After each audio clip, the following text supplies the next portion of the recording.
Nous sommes au printemps, la Mayenne peut être un paradis vraiment pour les fleurs de toutes sortes.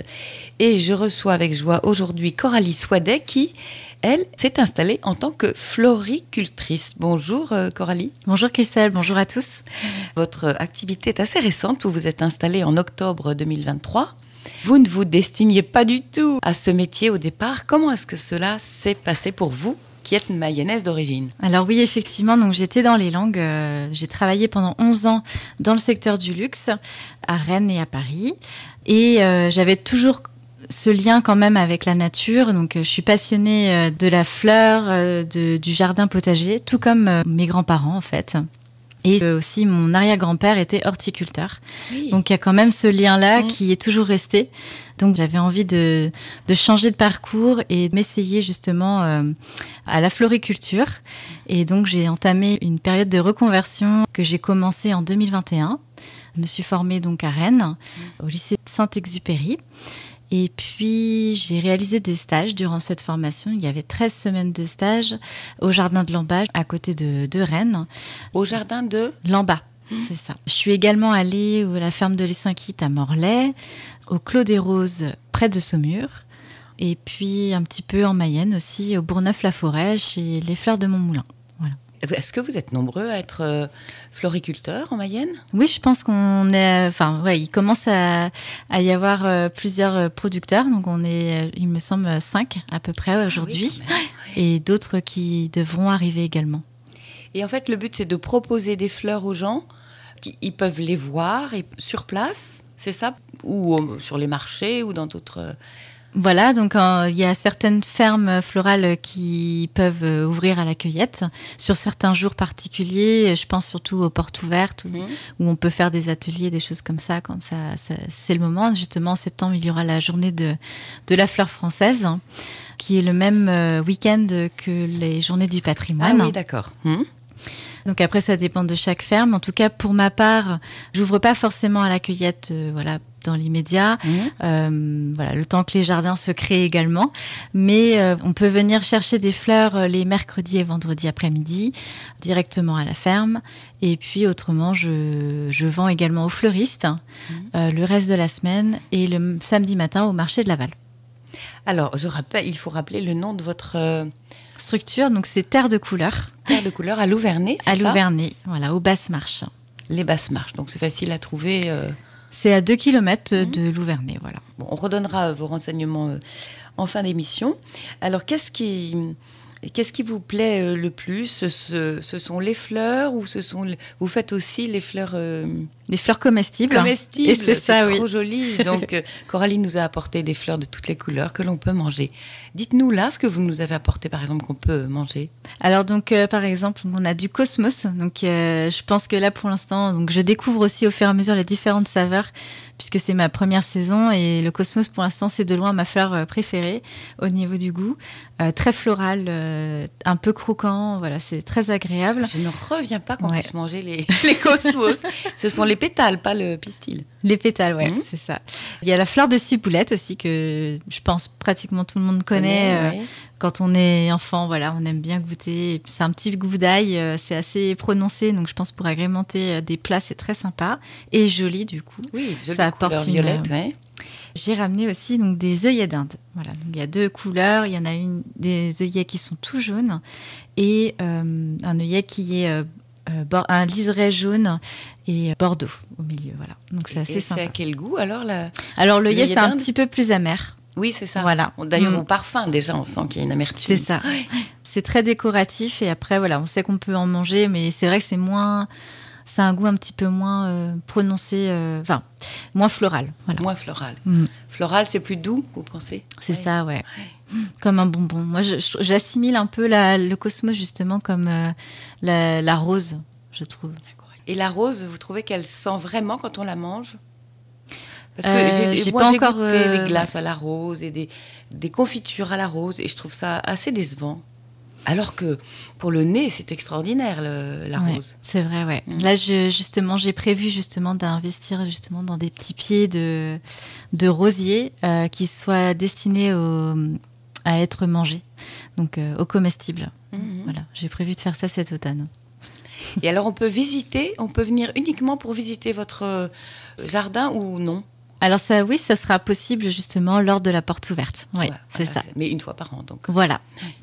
Et sinon, quand on vient, c'est pour acheter vos fleurs que vous coupez vous-même. C'est ça. Mais on peut les choisir avec vous, c'est ça? Exactement. Je propose des bouquets déjà prêts. Oui. Après, sinon, voilà, si vous avez des commandes particulières, on peut aussi s'adapter à tout budget également. Et j'agrémente justement pour les bouquets, j'ajoute du feuillage de la ferme également, qui est produit sur place. Et vous avez quelle surface? Oui, quelle surface?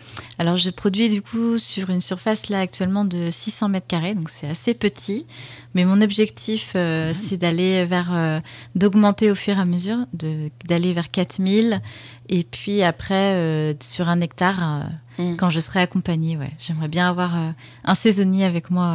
Parce que là, vous travaillez toute seule. Et là, je suis seule actuellement sur la ferme, Et pour démarrer. Et pour labourer, etc. C'est ça, donc moi je réalise tout de A à Z. Donc préparation du sol, désherbage tout à la main. Voilà, donc utiliser le tracteur. Ça, voilà, ça fait partie aussi de mon quotidien. Et après, voilà, tout ce qui est semis aussi, donc je les réalise moi-même. Donc ça va vraiment de la graine jusqu'au bouquet et à la vente et la communication. Enfin voilà, il y a plein de palettes en fait de compétences qui entrent en jeu en fait dans ce métier-là. Et c'est justement ça qui m'intéressait. Pour me diriger en fait vers ça, c'est tout ça.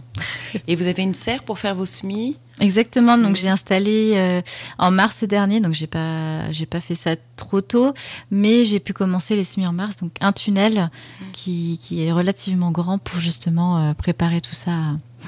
Ah oui, c'est tellement important quand on voit la pluie qui peut tomber ou le froid qui peut faire très longtemps. C'est ça, ouais. Ça, c'était la surprise de l'année. Beaucoup de retard. Justement, de mon côté, mais voilà, on croise les doigts pour que ça s'améliore. Les sols sont assez mouillés actuellement. Ça devrait se débloquer, je pense, parce que voilà, c'est vrai que moi, j'avais préparé pas mal de choses les semis et tout ça, ils attendent d'être plantés. J'en ai planté quelques-uns, mais il reste énormément. Il reste 95% de choses à planter.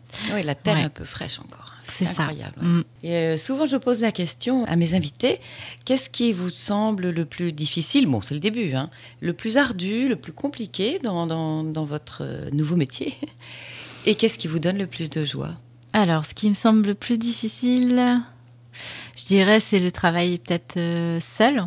Voilà, de se dire, est-ce que je vais y arriver? Est-ce que j'avance comme je veux? Après, c'est assez gratifiant quand même de se dire, je suis quand même capable de faire ça. De A à Z, donc, c'est quand même difficile, mais on arrive à surmonter. C'est des petits défis quotidiens qu'on se crée. Ce qui est difficile, c'est le travail manuel, le travail physique, je veux dire? Là, en fait, pour moi, ça a été les conditions météorologiques qui ont été très difficiles à supporter, autant moralement que... Et donc, justement, en étant seul, on se sent encore plus en difficulté. Quoi. Oui, voilà. Oui, je vois très bien. C'est vrai que pour le moral, le temps gris et le temps pluvieux, ça a beaucoup marqué les gens. Et qu'est-ce qui vous donne le plus de joie?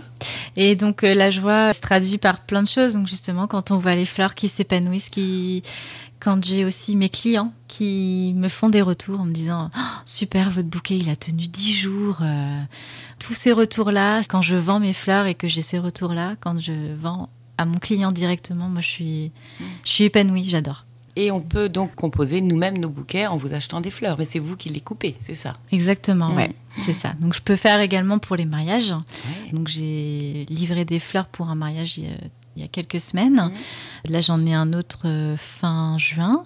Donc, les choses se mettent petit à petit en place pour des deuils également. Donc, ça, c'est quelque chose aussi que je suis en capacité de faire. Des gerbes de fleurs sans mousse florale, donc quelque chose d'assez naturel, vraiment sans le moins d'emballage possible pour accompagner tous les événements de la vie. On avait l'impression que c'était les fleurs qui tenaient bien, c'était les fleurs de fleuristes qui venaient de l'étranger, qui souvent ne sentent pas toujours très bon. C'est ça. C'est vrai, hein. Moi, j'ai un petit peu l'impression, après, c'est juste mon avis, mais qu'elles ont moins de vie, qu'elles évoluent moins dans un vase, elles ont moins de... Il y a quelque chose, elles sont comme si elles étaient statiques, voilà. Oui, je comprends. Que du fleuriste à la maison, elles n'ont pas bougé, elles restent, et même quand on va les enlever du vase, elles ont juste fané, mais sans évolution particulière. Alors que moi, quand je les cueille relativement fermés. Et justement, le client a toute la joie de les voir s'épanouir chez lui. Ouais. Mais c'est vrai qu'il y a des pays qui sont quand même extraordinaires. Par exemple, j'imagine des pays d'Afrique qui font des fleurs magnifiques, non, des roses, ou même l'Orient. Oui, après, c'est des conditions de travail difficiles pour les personnes qui sont justement amenées à travailler dans ces champs, dans ces cultures, dans ces serres. Beaucoup d'énergie dépensée. Beaucoup d'eau. Moi, je rappelle que je travaille justement sans énergie particulière, à part celle qu'on a, donc le soleil naturel, l'eau naturelle. Voilà, il n'y a pas de produits particuliers ajoutés. Je suis en bio, donc pour moi, c'est très important justement d'avoir ce respect envers la nature. Par exemple, sur ces roses-là, on retrouve justement des produits qui sont interdits en Europe. Donc, c'est un petit peu à contresens du quotidien aujourd'hui et même de la sensibilité que les personnes peuvent avoir actuellement. On ne s'en rend pas compte. On les touche avec nos mains. Les fleuristes, pareil, au quotidien, ils touchent ces fleurs-là et on ne se rend pas compte. Ouais, c'est dommage. Ouais. Et par exemple, qu'est-ce que vous utilisez comme engrais ? Eh bien, essentiellement du compost. Je pense à la structure Les Pieds sur Terre. Ah oui. Voilà, donc je fais appel à eux pour le compost. Donc c'est un compost qui provient justement des collectivités, qui vient de la Mayenne. Donc voilà, pour moi, ça avait aussi tout ce sens de travailler en cercle vertueux. Ouais. Exactement. Et la consoude ou le purin d'ortie ou des choses comme ça ? Non, pour l'instant, j'ai pas encore utilisé tous ces produits-là. J'élimine soit les chenilles de manière manuelle, à la limite peut-être un petit peu d'huile essentielle d'orange. Mais je ne vais pas plus loin parce que pour moi, c'est ce qui est autorisé en bio, je peux le faire. Et encore, j'essaye de limiter les choses. Les graines, c'est pareil, elles sont non traitées ou bio. Voilà, cuire vraiment le plus vertueux possible. Quoi. C'est un challenge aussi. Hein. C'est ça, exactement. Oui. Merci beaucoup. Alors, Coralie Soidet, donc, on rappelle votre métier. Vous êtes floricultrice à Louvernay. Terre de couleur. À la ferme Les Basses Marches à Louvernay. Et donc, je suis ouverte au public donc pour acheter des fleurs comestibles, des plants de fleurs comestibles actuellement également, et des bouquets de fleurs mercredi et le vendredi de 16h à 19h. Et vous pouvez également me retrouver le samedi matin à Laval. Là. Voilà. Sur le marché. Au marché. Merci beaucoup, Coralie, et bonne chance. Merci beaucoup.